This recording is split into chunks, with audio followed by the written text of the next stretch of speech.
Bonjour, je m'appelle Nathalie Yamb. Vous savez ce que cette salade de lettres représente?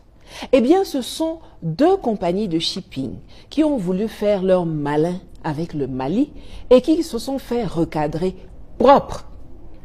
CMA-CGM est une société française et MSC est une entreprise suisse-italienne qui transporte des conteneurs et autres marchandises à travers le monde.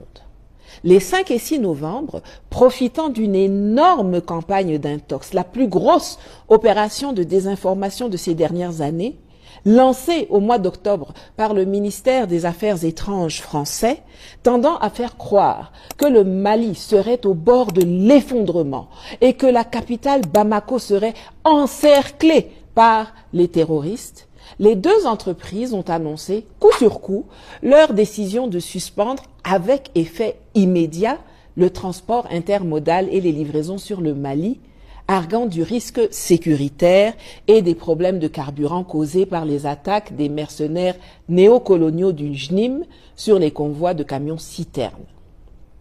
Mais quand on t'envoie, il faut savoir t'envoyer.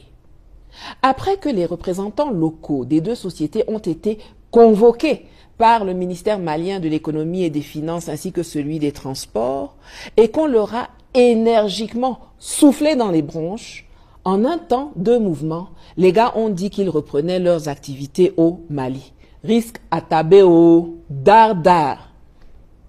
Mais le fait même que ces entreprises aient eu l'audace d'envisager suspendre sur le champ leurs opérations démontre que l'exemple appliqué à Air France n'a pas encore été bien intégré par les multinationales occidentales. Il a donc fallu le leur rappeler en français dans le texte. Chaque fois qu'une entreprise qui a reçu l'autorisation d'opérer commercialement s'amusera à faire de la politique, elle se verra interdire définitivement d'opérer au Mali. Air France est encore dans un goumin gigantesque à cause du tenté regretté qu'elle a fait en 2023. Premier gaou n'est pas gaou, c'est deuxième gaou qui est Nyata, comme on dit chez moi. Je suggère d'ailleurs fortement aux 3 chefs d'État de l'AES, mais les autres peuvent aussi écouter, de mettre en place une législation qui oblige toute multinationale étrangère à devoir, premièrement, déposer une caution conséquente auprès du Trésor public avant de pouvoir commencer à opérer dans un pays. Je parle de milliards à la hauteur de leur chiffre d'affaires et bénéfices, pas de petites sommes nyama. Deuxièmement, devoir signer un engagement sur l'honneur de ne jamais faire de la politique ou participer à des actes politiques contre le pays dans lequel elles opèrent, quelles que soient les injonctions de l'État dont elles sont ressortissantes.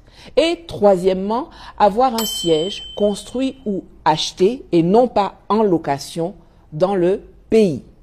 Si vous vous trompez comme Air France ou les deux Ozo là, de la semaine dernière, à vouloir du jour au lendemain stopper vos activités au détriment de vos clients locaux et de l'économie du pays hôte, on saisit votre caution, on saisit votre siège et on vous éjecte à jamais.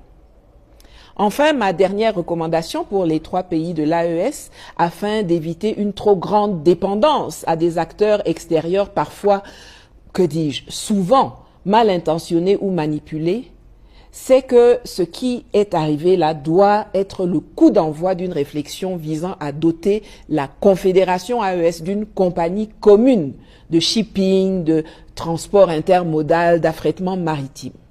Ce n'est pas parce qu'on est un pays enclavé, ce n'est pas parce que vous n'avez pas de côte que vous ne devez pas gagner de l'argent avec la mer. Au contraire, c'est justement dans ce cas de figure qu'il faut le faire. C'est le signe d'une grande intelligence et d'une vision stratégique. Peace out. Afrique,